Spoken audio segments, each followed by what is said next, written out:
ओम भूर्भुवस्वः तस्य वितुर्वरेण्यं भर्गो देवस्य धीमहि धियो यो नः प्रचोदयात्।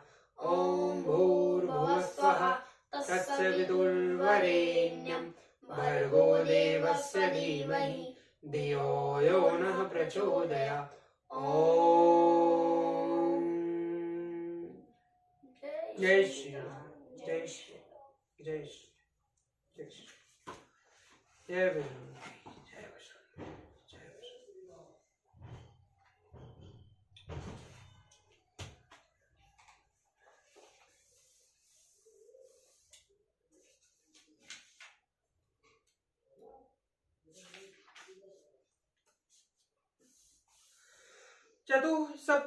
सप्ततिमः सर्ग। विश्वामित्र का अपने आश्रम को प्रस्थान, राजा जनक का कन्याओं को भारी दहेज देकर राजा दशरथ आदि को विदा करना, मार्ग में शुभाशुभ शकुन और परशुराम जी का आगमन। अधे रात्र्याम उभयतियाम विश्वामित्रो महामुनि आपृष्ट्वा तौ च राजानो जगामो पर्वतम। तदंतर जब रात बीती और सवेरा हुआ, तब महामुनि विश्वामित्र जी का राजा जनक और महाराज दशरथ दोनों राजाओं से पूछकर उनकी स्वीकृति ले उत्तर पर्वत पर, हिमालय की शाखाभूत पर्वत पर, जहां कौशिक के तट पर उनका आश्रम था, वहां चले गए। विश्वामित्रे गते राजा वेदेह मिथिलाधिपः आपृष्टवेव जगामाशु राजा दशरथः पुरीम्। विश्वामित्र जी के चले जाने पर राजा दशरथ भी विदेहराज मिथिला नरेश से अनुमति लेकर ही शीघ्र अपनी पुरी अयोध्या को जाने के लिए तैयार हो गए।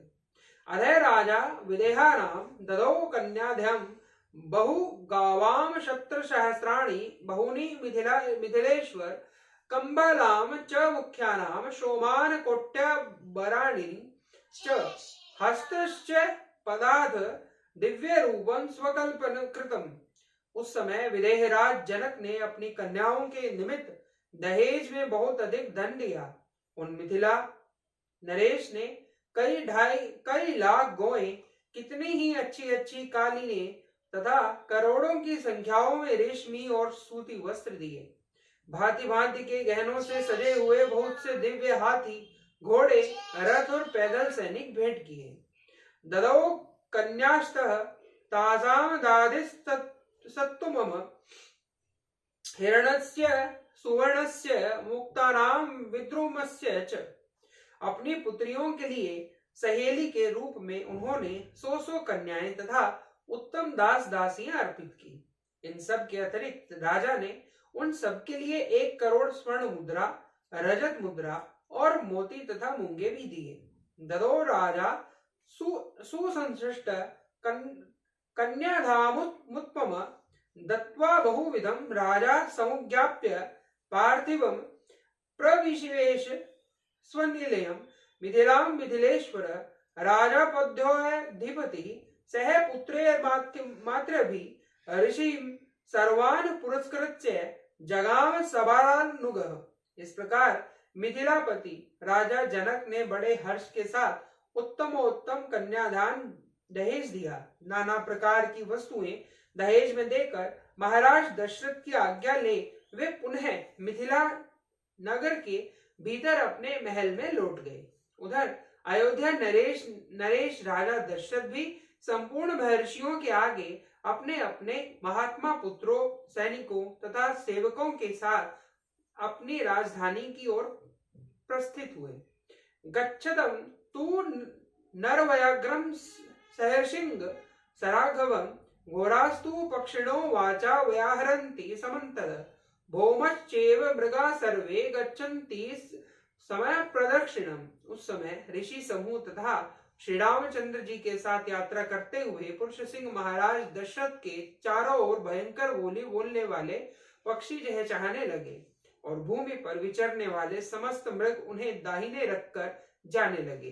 तान दृष्ट्वा राज शार्दुलो वशिष्ठं प्रवच्छ असौम्यं पक्षिणो घोरा मृगाश्रित प्रदक्षिणा किमिद हरद्यों कंपी मनो मम विदिशत।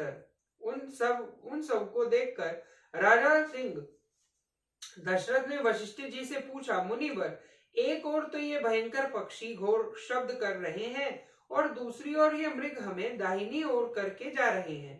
यह अशुभ और शुभ दो प्रकार का शकुन कैसा?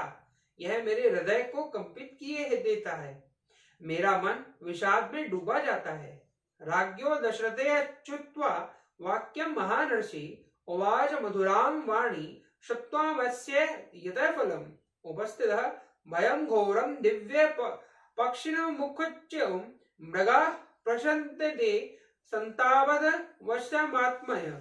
राजा दशरथ का यह वचन सुनकर महर्षि वशिष्ठ ने मधुर वाणी में कहा, राजन, इस शकुन का जो फल है उसे सुनिए। आकाश में पक्षियों के मुख से जो बात निकल रही है वह बताती है कि इस समय कोई घोर भय उपस्थित होने वाला है, परंतु हमें दाहिने रखकर जाने वाले ये मृग उस भय के शांत हो जाने की सूचना दे रही हैं। इसलिए आप यह चिंता छोड़ दीजिए।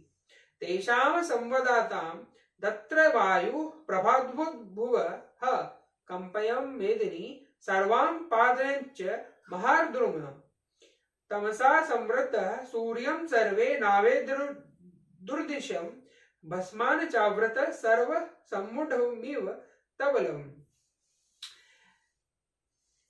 इन लोगों में इस प्रकार बातें हो ही रही थी कि वहां बड़े जोरों की आंधी उठी।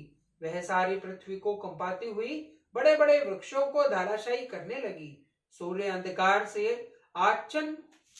आच्छ हो गया, किसी को दिशाओं का भान न रहा। धूल से ढक जाने के कारण वह सारी सेना मूर्छित सी हो गई।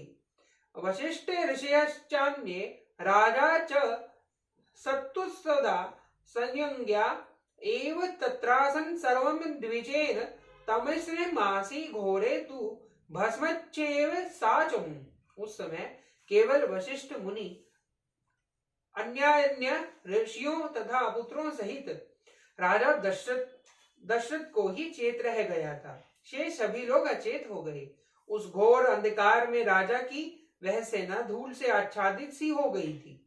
ददर्शम भीम संकाशः जटाल मध्यं धारिणम भार्गव जगानन ने राजा राज विमर्दनम कैलासामीव दुर्दर्शे कालिम गिमिव दुस्सहम ज्वलन्मतीव तेजो भर्तु निरीक्षे प्रजनने संकदम चासंजर परुषम धनुर्वर्धनोन्नतम प्रज्ञम शरुगुमुगम च त्रुभं के यथा शिवम। उस समय राजा दशरथ ने देखा क्षत्रिय राजाओं का मान मर्दन करने वाले भृगुकुल नंदन जमदग्नि कुमार परशुराम सामने से आ रहे हैं। वे बड़े भयानक से दिखाई देते थे। उन्होंने मस्तक पर बड़ी बड़ी जटाएं धारण कर रखी थी। वे कैलाश से समान दुर्जय और कालाग्नि के समान दुस्सह प्रतीत होते थे। तेजो मंडल द्वारा जाज्वल्यमान से हो रहे थे। साधारण लोगों के लिए उनकी ओर देखना भी कठिन था। वे कंधे पर फरसा रखे, हाथ में विद्युत गणों के समान दिदीप्यमान धनुष एवं भयंकर बाण लिए त्रिपुर विनाशक भगवान शिव के समान जान पड़ते थे। तम दृष्ट्वा भीम संकाशम ज्वलम निव पावकम वशिष्ठ प्रमुखा विप्रा जपोहरण रामायणा संगता मुनयम सर्वे संजंगल पुरथो मिथ। प्रज्वलित अग्नि के समान भयानक से प्रतीत होने वाले परशुराम को उपस्थित देख जप और होम में तत्पर रहने वाले वशिष्ठ जी आदि सभी ब्रह्मर्षि एकत्रित हो परस्पर इस प्रकार कहने लगे। कच्चिदा पित्र धामर्षि क्षत्रम कोत्या दिशयति पूर्वम शत्रवधम कृत्वा गतमन्य ज्वरम शत्व साधनम भूयो न खलक्य चिकृषितम। क्या अपने पिता के वध से अमर्ष के वशीभूत हो ये क्षत्रियों का संहार नहीं कर डालेंगे? पूर्व काल में क्षत्रियों का वध करके इन्होंने अपना क्रोध उतार लिया है। अब इनकी बदला लेने की चिंता दूर हो चुकी है। अतः फिर क्षत्रियों का संहार करना इनके लिए अविष्ट नहीं है, यह निश्चित पूर्वक कहा जा सकता है। एव मुक्ता वार्धम मादया भार्गव भीम दर्शनम ऋषियो राम रामेति मधुरम वाक्य ब्रुवम। ऐसा कहकर ऋषियों ने भयंकर दिखाई देने वाले भृगुकुल नंदन परशुराम को अर्घ लेकर लिया और राम राम कहकर उनके मधुर वाणी में बातचीत की। प्रतिग्रहम तूस्ताम पूजा मर्षिताम प्रतापवान रामं दाशरथं रमो जावाग्दं भाषत। ऋषियों की दी हुई उस पूजा को स्वीकार करके प्रतापी जमदग्नि पुत्र परशुराम दशरथ नंदन श्री राम जी से इस प्रकार कहा। इत्यार्षे श्रीमद् रामायणे वाल्मीकि आदि काव्ये बालकांडे चतुस्सप्ततितमः सर्गः। इस प्रकार श्री वाल्मीकि निर्मित आर्ष रामायण आदि काव्य के बालखंड में 74वां सर्ग पूरा हुआ। जय श्री राम, जय श्री राम, जय श्री राम। जय राम, जय राम, जय राम, मैं तो राम ही राम पुकारूं। श्री राम जय राम, जय राम, जय राम, मैं तो राम ही राम पुकारूं। श्री राम प्रभु मेरे सिद्ध लेंगे, मैं तो कैसे राह निहारूं। श्री राम जय राम, जय राम, जय राम, मैं तो राम ही राम पुकारूं। श्री राम जय राम, जय राम, जय राम, मैं तो राम ही राम पुकारूं। श्री राम प्रभु मेरे सिद्ध लेंगे, मैं तो कैसे राह निहारूं। श्री राम जय राम, जय राम, जय राम, मैं तो राम ही राम पुकारूं। श्री राम प्रभु मेरे सिद्ध लेंगे, मैं तो कैसे राह निहारूं। श्री राम जय राम, जय राम, जय राम, मैं तो राम ही राम पुकारूं। श्री राम जय राम, जय राम, जय राम, मैं तो राम ही राम पुकारूं। श्री राम प्रभु मेरे सिद्ध लेंगे, मैं तो कब से राह निहारूं। श्री राम जय राम, जय राम, जय राम, मैं तो राम ही राम पुकारूं। श्री राम जय राम, जय राम, जय राम, राम ही राम पुकारूं। ओम ओम ओम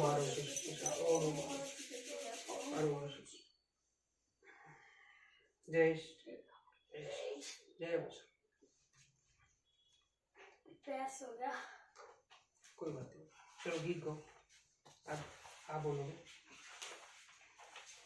अगर हम नहीं देश के काम आए, अगर हम नहीं देश के काम आए, धरा क्या कहेगी, गगन क्या कहेगा।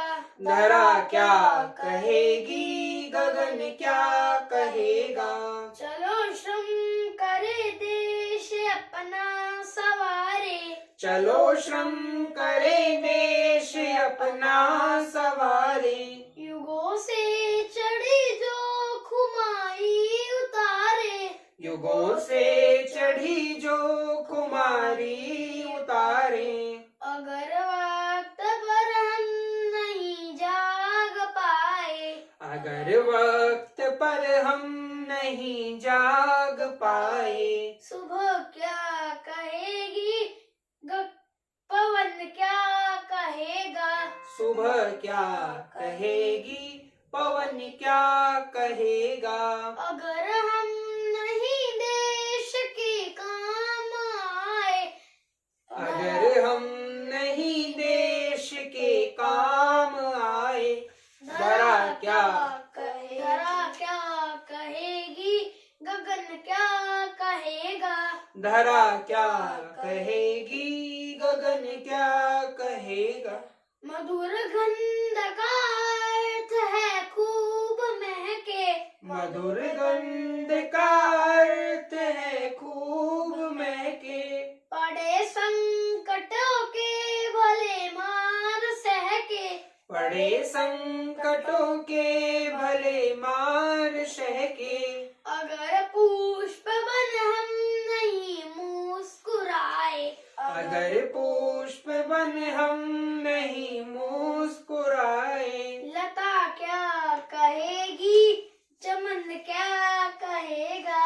लता क्या कहेगी, चमन क्या कहेगा। अगर हम नहीं देश के काम आए, अगर हम नहीं देश के काम आए, धरा क्या कहेगी, गगन क्या कहेगा। कहेगी, गगन क्या कहेगा। बहुत हो चुका स्वर्ग भू पर उतारे, बहुत हो चुका स्वर्ग भू पर उतारे। करे कुछ नया स्वस्थ सोचे विचारे, करे कुछ नया स्वस्थ सोचे विचारे।